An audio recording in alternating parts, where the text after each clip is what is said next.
नमस्कार, सुबह लक्ष्मी में आप सभी का स्वागत है। मैं हूं हेमंत घई। आगे बढ़ने से पहले आइए देख लेते हैं इस वक्त की हेडलाइंस। शुक्रवार को अमेरिकी बाजारों में 1.5% से ज्यादा की गिरावट के बाद एशियाई बाजारों की कमजोर शुरुआत। एसजीएक्स निफ्टी करीब 1% नीचे। जापान का बाजार आज बंद।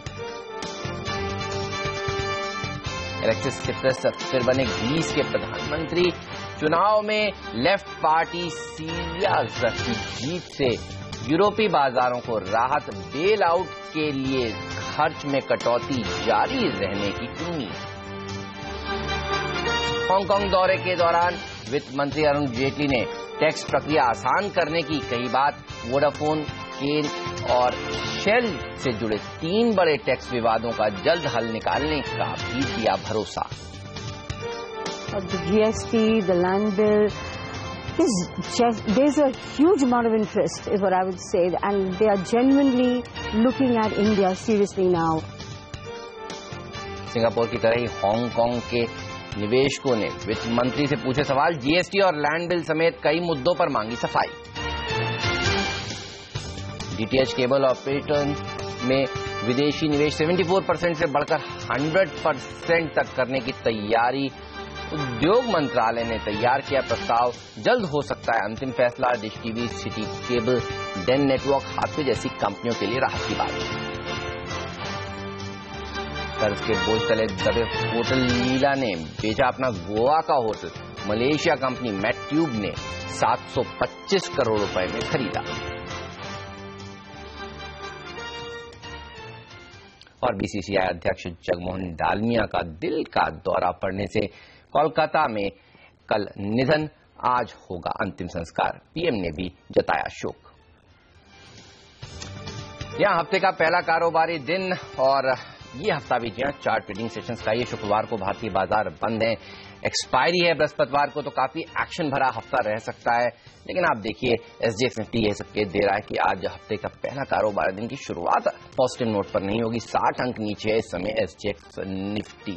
जहां शुक्रवार को दरअसल अमेरिकी बाजारों से खराब संकेत देखने को मिले थे, काफी दबाव वहां पर बना था। चलिए सीधे चलते हैं आशीष के पास और जानते हैं यूएस के मार्केट्स, यूरोप के मार्केट्स इतने नर्वस क्यों थे शुक्रवार को। हाय आशीष, गुड मॉर्निंग। बताइए सबसे पहले तो छुट्टियां कैसी रही और क्या संकेत हैं ग्लोबल मार्केट से? छुट्टियां अच्छी नहीं, छुट्टियां नहीं थी। इनफैक्ट मार्केट्स के लिए मैं प्रे कर रहा था बीते 2 हफ्तों में, लेकिन ग्लोबल मार्केट्स के हालात कमजोर हैं। फ्राइडे के ट्रेडिंग सेशन में हमने देखा तगड़ी पिटाई। इनफैक्ट शार्पली लोअर थे अमेरिकन मार्केट्स। 1.25 से 1.25% की कमजोरी। दिन के लोज पे जाके मार्केट्स क्लोज हुए। डाउ आपकी स्क्रीन पर 290 पॉइंट नीचे जाके बंद हुआ है। और वजह जो फेडरल रिजर्व का आउटकम आया, डिसीजन आया, जिसमें इंटरेस्टिंग दरों में कोई बदलाव नहीं करा, लेकिन जिस तरह की अनिश्चितता उसके बाद आई है ग्लोबल ग्रोथ को लेकर, वो अनिश्चितता बाजार को इस समय दबाव बना रही है लगातार। इसके अलावा एक्सपायरी रिलेटेड भी वहां पे हमने वोलेटिलिटी आती हुई देखी थी, इसीलिए वोलेटाइल सेशन था और कमजोरी के साथ फाइनली अमेरिकन मार्केट्स बंद हुए। एक तो दिक्कत की बात, जो फेड लगातार अब डविश साउंड कर रहा है, वो मार्केट्स को सूद नहीं कर पा रहा है। इनफैक्ट उसका नेगेटिव इंपैक्ट इक्विटी मार्केट्स में देखने को मिल रहा है। डाउ और रसेल 2000 जो कि स्मॉल कैप स्टॉक्स का वहां पे इंडेक्स है, वो दोनों अब वापस करेक्शन ट्रेक्टरी में आ चुके हैं, यानी कि अपने हाई से 10% से ज्यादा करेक्ट हो चुके हैं दोनों ही इंडेक्सेस। फ्राइडे को हमने देखा था वहां पे काफी हद तक स्टॉक से बॉन्ड्स की तरफ एलोकेशन बढ़ता हुआ नजर आया था, इसलिए इक्विटी मार्केट्स में खासतौर पे प्रेशर था और अनसर्टेनिटी, अनिश्चितता इस समय बाजार को खा रही है। और यही दिक्कत थी यूरोप के साथ भी। इनफैक्ट जर्मनी के मार्केट्स तो 3% तक की कमजोरी के साथ बंद हुए हैं। ये भी अपने करेक्शन टेरिटरी के आसपास ही ध्यान रखिए, जर्मनी के अहम मार्केट्स कामकाज कर रहे हैं इस समय। और जो अनिश्चितता है ग्लोबल ग्रोथ को लेकर, वो पूरी तरह से इन मार्केट्स पर हावी है। पर यूरोप से कल रविवार को यानी कि एक अच्छी खबर जरूर आई है, जैसे आपने भी हाईलाइट करा हेडलाइंस में। एलेक्सिस सिप्रास की जो पार्टी है सिरिजा, उसने वो स्नैप इलेक्शन जो हुए थे फिर से जीत लिए। तो एक भरोसा है कि जो बेल आउट पे ट्राइका के साथ बातचीत हुई है, उस पथ पर ये कंपनी, एक कंट्री अब चलती हुई नजर आएगी। तो एक स्लाइड पॉजिटिव है, लेकिन ध्यान रखें मार्केट इस समय ग्रीस पे बहुत ज्यादा फोकस नहीं कर रहे हैं। एशिया में निक्केई यानी कि जापान के मार्केट्स आज बंद है, मार्केट हॉलिडे है। बाकी एशियन मार्केट्स कमजोरी के साथ कामकाज करते हुए, और जैसे आपने हाईलाइट करा एसजीएक्स निफ्टी दर्शा रहा है इस हफ्ते की शुरुआत बेहद कमजोर नोट पे होगी शायद। अल्लाह बस शुक्रिया आशीष आपका इस जानकारी के लिए। चलिए कुछ और इंटरेस्टिंग खबरों का रुख करते हैं। डीटीएच, केबल ऑपरेटर्स और मोबाइल टीवी जैसी ब्रॉडकास्टिंग सेक्टर में सरकार विदेशी निवेश की सीमा 100% तक करने की तैयारी में है। सूत्रों से मिली एक्सक्लूसिव जानकारी के मुताबिक डीआईपीपी यानी डिपार्टमेंट ऑफ इंडस्ट्रियल पॉलिसी और प्रमोशंस ने इस बारे में एक प्रस्ताव तैयार कर लिया और संबंधित मंत्रालय से सलाह मशवरा भी करना शुरू कर दिया। पूरी खबर जानने के लिए सीधे चलते हैं दिल्ली, जहां हमारे ब्यूरो चीफ लक्ष्मण रॉय हमारे साथ जुड़ चुके हैं। लक्ष्मण, बताइए क्या प्रस्ताव है, कब तक फैसला होने की उम्मीद है? देखिए, जो प्रस्ताव उसमें सबसे खास बात यह है कि जो ब्रॉडकास्ट कैरियर सर्विसेज है उसमें विदेशी निवेश की सीमा जो अभी 74% है उसे बढ़ाकर सरकार 100% करना चाहती है और इसके लिए सलाह मशवरा किया जा रहा है। अभी जो 74% है उसमें यह शर्त रखी गई है कि 49% तक ऑटोमेटिक रूट से होगा, यानी किसी से मंजूरी नहीं लेनी होगी। 49% से ज्यादा आप करते हैं तब आपको यहां सरकार से यानी FIPB से मंजूरी लेनी होगी। लेकिन अब प्रस्ताव यह रखा जा रहा है कि आप 49% तक ऑटोमेटिक रूट से तो करिए, लेकिन 100% तक आप विदेशी निवेश ला सकते हैं। इससे खासतौर से cable TV, DTH, IPTV, mobile TV, teleport जैसे जो सेवाएं हैं उस सेगमेंट में यहां पे विदेशी निवेश आ सकेगा। इस सरकार को इसका भरोसा है। दूसरा जो सेगमेंट है वो है ब्रॉडकास्टिंग कंटेंट सर्विसेज। उसमें जो अभी विदेशी निवेश की सीमा है वो 26% है। सरकार उसको ही बढ़ा करके 49% करना चाहती है, जिसमें खासतौर से करंट अफेयर्स टेलीविजन चैनल्स हैं। इस तरह के सेगमेंट में विदेशी निवेश काफी ज्यादा आएगा और सरकार को भरोसा है कि इससे खासतौर से पूरे इस विदेशी निवेश बढ़ने से जो डिजिटाइजेशन की सरकार की मुहिम है वो सफल हो पाएगी और इसलिए प्रस्ताव तैयार किया गया है। ये प्रस्ताव 2013 में TRI ने जो तैयार किया था, सिफारिशें दी थी, उसको आधार बनाकर तैयार किया गया है और department of industrial policy and promotion यानी DIPP ने इस बारे में मसौदे को संबंधित मंत्रालयों के पास भेजा है। उनसे सलाह मशवरा किया जा रहा है। जल्द ही अंतिम कैबिनेट नोट तैयार किया जाएगा और माना जा रहा है कि महीने भर के भीतर इस प्रस्ताव को हरी झंडी मिल जाएगी। अगर प्रस्ताव को हरी झंडी मिलती है तो कई सारी कंपनियां हैं जो इस सेगमेंट में काम करती हैं, उनको काफी फायदा होने की संभावना है, जिसमें खासतौर से Dish TV, Hathway cables, Den Network, City Cable जैसी कंपनियां हैं। तो इस लिहाज से कहें तो ये प्रस्ताव काफी अहम माना जा रहा है पूरे ब्रॉडकास्टिंग सेक्टर के लिए। शुक्रिया लक्ष्मण आपका इस जानकारी के लिए। तो ये तमाम कंपनियां जिस पर आज आपकी नजर होनी चाहिए, Dish TV, Hathway cables, City cables और डेन नेटवर्क्स, ये कुछ स्टॉक्स हैं जो आपके रडार पर होने चाहिए। लेकिन और कौन से शेयर हैं जहां खबरें एक्शन देखने को मिल सकता है? चलिए इसलिए चलते हैं पूजा के पास और जानते हैं। हाय पूजा, गुड मॉर्निंग, बताइए कहां नजर रखें आज? Good morning. आज शुरुआत फार्मा स्टॉक्स के साथ करेंगे। ऑरोबिंदो फार्मा में एक अच्छी खबर यहाँ पर देखने को मिली है। ऑरोबिंदो फार्मा को अपने कोलेस्ट्रॉल ड्रग के लिए US FDA से मंजूरी मिल गई है। इसके अलावा एक और फार्मा स्टॉक सन फार्मा और स्ट्राइड्स आर्कोलैब का काउंटर भी आज फोकस में रहेगा। यहाँ पर स्ट्राइड्स आर्कोलैब ने रेमडेक्सी का एक CNS डिवीजन एक्वायर कर लिया है, यानी कि सेंट्रल नर्वस सिस्टम एक्वायर कर लिया है और इस एग्रीमेंट के तहत कंपनी 2 मार्केटिंग डिवीजन और एम्प्लॉयज करीब 165 करोड़ में यहाँ पर ट्रांसफर करते हुए नजर आएगी। होटल लीला वेंचर यहाँ पर अपने डेट को कम करने के लिए कंपनी मलेशिया की अपनी गोवा की प्रॉपर्टी मलेशियन कंपनी को बेचेगी 725 करोड़ रुपए में। ये जो रकम जुटाएगी कंपनी वो अपने डेट को कम करने के लिए इस्तेमाल करेगी। इसके अलावा IDFC का काउंटर भी आज फोकस में रहेगा। यहाँ पर कंपनी को अपने 2500 करोड़ का जो रिजर्व है उसको बैड लोन्स के अगेंस्ट प्रोविजन के लिए यूज करने के लिए RBI से मंजूरी मिल गई है। तो यहाँ पर भी पॉजिटिव खबर कंपनी के लिए। NBCC यहाँ पे डेवलपमेंट होता हुआ नजर आया है। कंपनी को टेक्सटाइल मिनिस्ट्री की तरफ से 197 करोड़ का ऑर्डर मिला है, तो ये स्टॉक भी आज फोकस में रहेगा। टोरेंट पावर, यहाँ पर कंपनी का कहना है कि कंपनी के एनर्जी आर्म टोरेंट एनर्जी को गैस एलोकेशन मिल चुका है अगले 6 महीनों के लिए और ये 1 अक्टूबर से लागू होगा। इसके अलावा कोलगेट पाल्मोलिव, यहाँ पर 28 सितंबर को कंपनी की बैठक होगी जिसमें कंपनी 1:1 की बोनस इशू के लिए शेयरधारकों की मंजूरी मांगेगी। और आखिर में चलते चलते बात करते हैं प्रभात डेयरी की। आज इस कंपनी की लिस्टिंग होगी, तो किस तरह का लिस्टिंग यहाँ पर देखने को मिलती है इस पर हमारी नजर रहेगी। शुक्रिया आपका इस जानकारी के लिए। वक्त फिलहाल एक छोटे से ब्रेक का। ब्रेक के बाद आपको बताएंगे निफ्टी को आपको किस तरह से ट्रेड करना चाहिए, कौन से स्टॉक्स हैं जहां पर आज आपकी नजर होनी चाहिए, साथ ही कमोडिटी बाजार की रणनीति भी बनाएंगे। ब्रेक के बाद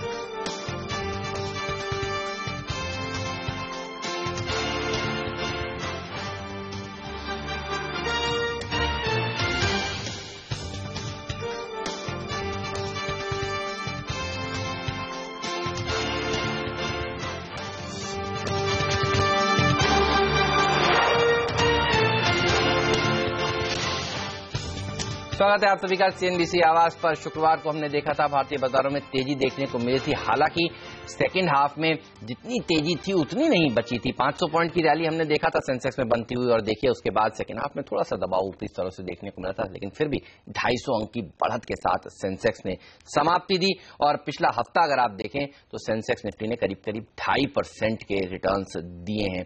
अब पिछले पूरे हफ्ते में 200 पॉइंट निफ्टी ने और करीब करीब 600 पॉइंट सेंसेक्स ने वीक ऑन वीक अब बढ़त दिखाई है।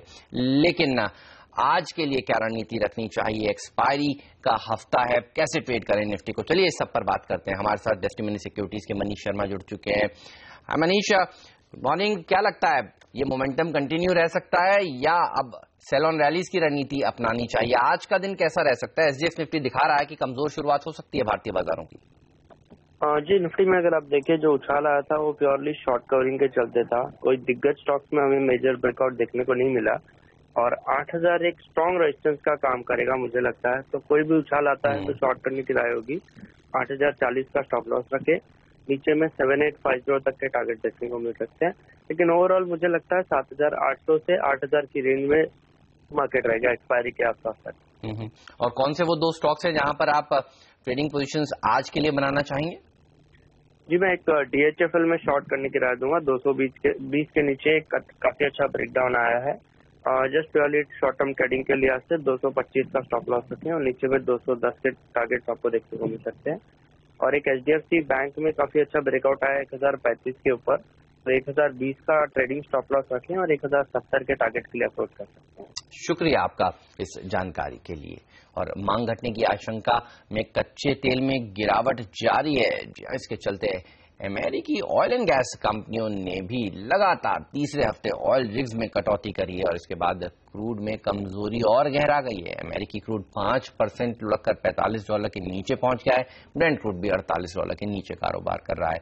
वहीं अमेरिकी फेड के ब्याज दरें ना बढ़ाने के फैसले के बाद सोने में तेजी देखने को मिल रही है, जहां सोना 3 हफ्ते के उच्चतम स्तर के आसपास ट्रेड करता हुआ आपको दिखेगा। कॉमेक्स पर भाव $1135 के ऊपर पहुंच गया है। उधर शुक्रवार को डॉलर के मुकाबले रुपया 1 महीने के उच्चतम स्तर पर चला गया था, जहां डॉलर के मुकाबले रुपया 79 पैसे मजबूत होकर 65-67 पर जाकर बंद हुआ। और हमने देखा FIIs की तरफ से भी शुक्रवार के सेशन में करीब करीब 643 करोड़ रुपीस की खरीदारी का फिगर सामने निकल कर आया था। चलिए आज का सत्र कैसा रह सकता है रुपए के लिए, खासतौर पर बात करते हैं। हमारे साथ जुड़ चुके हैं SMC ग्रुप ऑफ कंपनीज के रवि सिंह जी।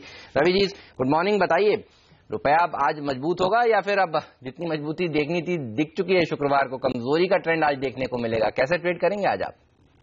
गुड मॉर्निंग हेमंत जी, अभी फिलहाल मुझे लगता है कि रुपए में जो रिकॉर्ड एक मजबूती थी वो अभी कंटिन्यू रह सकती है और एक बार 65-50 तक के लेवल आपको देखने को मिल सकते हैं। तो थोड़ा सा तो जरूर है कि पुल बैक देखने को मिलेगा वापस से एक लोअर लेवल से। हो सकता है आपको 65-70 तक के लेवल या 75 तक के लेवल देखने को मिले, बट उन लेवल्स पे एक बार सेल की पोजीशन वापस क्रिएट करनी चाहिए। एक्सपायरी के पॉइंट ऑफ व्यू से जो कि 3 दिन की ट्रेडिंग है, तो एक्सपायरी 4 दिन ट्रेडिंग है, तो एक्सपायरी है, तो उसकी वजह से भी थोड़ा सा एक लास्ट में मंथ एंड में एक बाइंग देखने को मिल सकती, बट ओवरऑल 65-50 तक के लेवल फिर से देखने को मिल सकता है। ऑलराइट। और जिस तरह से कच्चे तेल में हमने देखा है एक तेज सेल ऑफ फिर से बना है, कच्चे तेल आज भारतीय बाजारों में किस तरह से खुल सकता है? यहाँ पर क्या रणनीति होगी? देखिए, कच्चे तेल में देखें तो एक $45 का काफी स्ट्रांग डायमेंड्स में देखने को मिला है और रूपी जिस तरीके से स्ट्रांग हुआ उसको देखते हुए तो लगता है कि एक बार वापस से रेट जो है वो 2850 तक के लेवल के लिए वापस देखने को मिल सकते हैं। अगर खुलने की बात करें तो शायद हो सकता है थोड़ी सी पॉजिटिव ओपनिंग नजर आए, लेकिन यहाँ पर 80 पॉइंट के स्टॉप लॉस से एक बार सेल की स्ट्रेटेजी में रहना चाहिए। 100 से 150 पॉइंट तक का एक करेक्शन आपको फिर से देखने को मिल सकता है। और सोने और चांदी को किस तरह से ट्रेड करने की सलाह दे रहे हैं आज आप? हमने देखा है जब से फेडरल रिजर्व ने ब्याज दरें नहीं बढ़ाने का फैसला लिया है, सोने और चांदी को थोड़ा सपोर्ट मिल रहा है। क्या रणनीति हो यहाँ पर? देखिए, इंटरनेशनली देखें तो 1140 का काफी स्ट्रांग रेजिस्टेंस है, 38 का क्लोजिंग दिया है, तो यहाँ पर और रूपी जिस तरीके से स्ट्रांग हुआ है उससे गोल्ड में स्ट्रैटेजी, हालांकि इंटरनेशनल बाइंग में जरूर है, लेकिन इंटरनेशनली यहाँ पर इंडिया में एक सेल ऑफ देखने को मिल सकता है। तो यहाँ पर 26,500 के रेट 500 के रेट पे एक बार सेल की स्ट्रैटेजी बनानी चाहिए। 80 पॉइंट का स्टॉप लॉस ले वापस से 300 से 400 पॉइंट तक की गिरावट देखने को मिल सकती। साथ ही सिल्वर में देखें तो 36,200 के रेट पे एक बार वापस से सेल की स्ट्रैटेजी बनाई जा सकती है। 200 से 300 पॉइंट तक का स्टॉप लॉस लेकर के अगर थोड़ा सा लंबा ट्रेंड देखते हैं तो वापस से 35,800 से 35,500 तक के रेट देखने को मिल सकते हैं। ऊपरी रेट है काफी यहाँ पर, और रुपी जिस तरीके से स्ट्रांग हुआ है उसका इम्पैक्ट धीरे धीरे गोल्ड सिल्वर में आपको देखने को मिलेगा। शुक्रिया रवि आपका आज इस चर्चा में शामिल होने के लिए। वक्त फिलहाल एक छोटे से ब्रेक का। ब्रेक के बाद आपको बताएंगे सिंगापुर दौरे के दौरान वित्त मंत्री ने FII से क्या क्या वादे किए।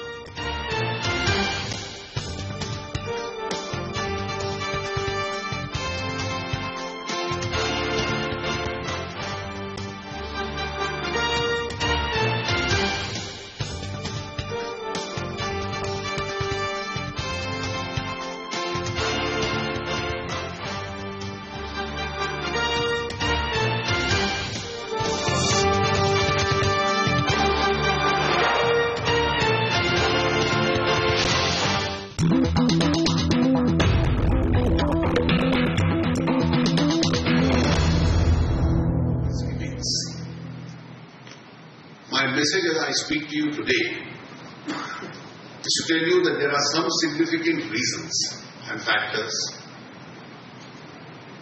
where India is now changing.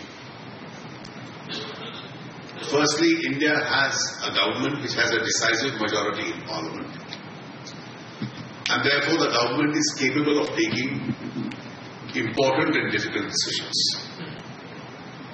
Secondly, India has in its Prime Minister Shri Narendra Modi a leader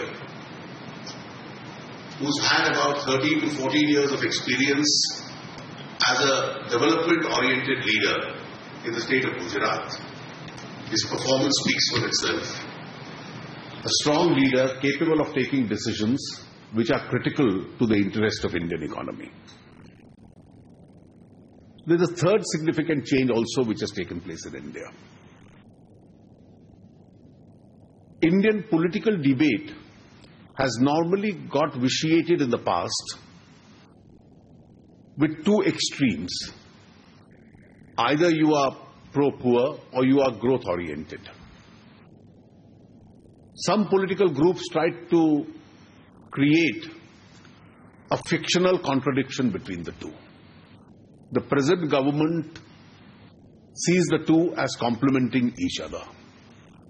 The best response to poverty alleviation in India is that India must grow and grow faster, take the necessary steps for that growth, so that India is able to pull up the weaker sections, and India also has adequate resources in order to start effectively its poverty alleviation programs. The fourth significant change that is taking place is that the direction of reform activity in India is now becoming consistently in one direction. And therefore, the effort of all policy makers in India has been to improve on the levels of growth that India is capable of performing. The fifth, and I regard this as probably one of the most important amongst the changes taking place in India, that it's not merely the government at the center which is guiding and dictating the policy. It's different regions in India, the states, as they are constitutionally called in India, have also realized that they have a great role in this growth story. India has been all about cooperative federalism between the center and the states, but India now also is extremely important about competitive federalism between states and states. And that's why the Consul General just now mentioned that it's chief ministers of states who've been going around the world asking for investment within their regions. Most of the regions have now set up single window clearances. Most of the regional governments have been going abroad, wooing investors to come to their states. A very large number of them have been organizing global investor conferences in order to boost up the investor confidence about investing in their states. The central government lays down policy with regard to taxation, with regard to foreign direct investment, is responsible for a large number of clearances. But it's the states which then start effectively implementing their program. It is not merely the cooperation between the central and the states which is important, but it's also the aggressive attitude of the states in wooing investment into their regions which is important. And that is why I regard it as one of the most important changes taking place as far as India's growth story is concerned. I am conscious of even the adversities which come our way, which have to be overcome. The first, obviously, is that India, which today ended last year with a 7.3% growth rate, good fiscal figures, fiscal deficit gradually coming down. चलिए, तो कल ही Hong Kong पहुंचे हैं वित्त मंत्री Singapore के बाद, और वहां पर विदेशी निवेशकों को इंडिया स्टोरी इस समय समझाते हुए और कहते हुए क्यों भारत एक बेहतरीन विकल्प है, इस समय आपको यहां पर निवेश करना चाहिए। चलिए, ये तो हुई इस दौरे की बात है, लेकिन एक और इम्पोर्टेंट खबर पर रुख करते हैं। बीसीसीआई अध्यक्ष जगमोहन डालमिया का रविवार रात कोलकाता में निधन हो गया। 75 वर्ष के डालमिया ने BM बिरला रिसर्च इंस्टीट्यूट में कल आखिरी सांस ली, और कुछ दिन पहले ही उनका दिल के दौरा पड़ने की वजह से अस्पताल में उन्हें भर्ती कराया गया था। डालमिया के निधन की खबर सुनते ही राजनीति और खेल जगत की तमाम हस्तियों ने अपना दुख जाहिर किया है।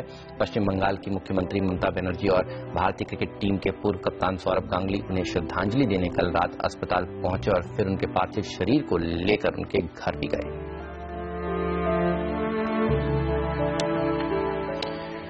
चलिए, जाते जाते एक बार नजर डाल लेते हैं एशियाई बाजार और एसजीएक्स निफ्टी किस तरह से ट्रेड कर रहा है। जी हां, दबाव के साथ देखिए एसजीएक्स निफ्टी ट्रेड करता हुआ 80 अंक की गिरावट के साथ आज भारतीय बाजार खुल सकते हैं, इस तरह के संकेत मिल रहे हैं। और आप देखिए हांगकांग और चाइना के बाजारों में भी प्रेशर बना हुआ है। हालांकि जापान के बाजार आज बंद हैं। जिस तरह से यूएस की और यूरोपीय बाजारों ने कमजोर प्रदर्शन दिखाया था शुक्रवार को, वहीं से क्यूज लेते हुए एशियाई बाजार। मुझे दीजिए इजाजत, आप बने रहिए CNBC आवाज के साथ। ऐसे बाजार में आपको किस तरह की ट्रेडिंग रणनीति बनानी चाहिए, ये बताने के लिए जुड़ेंगे नीरज और आशीष। एक छोटे से ब्रेक के बाद स्टॉक 2020 हाजिर करेंगे। नमस्कार।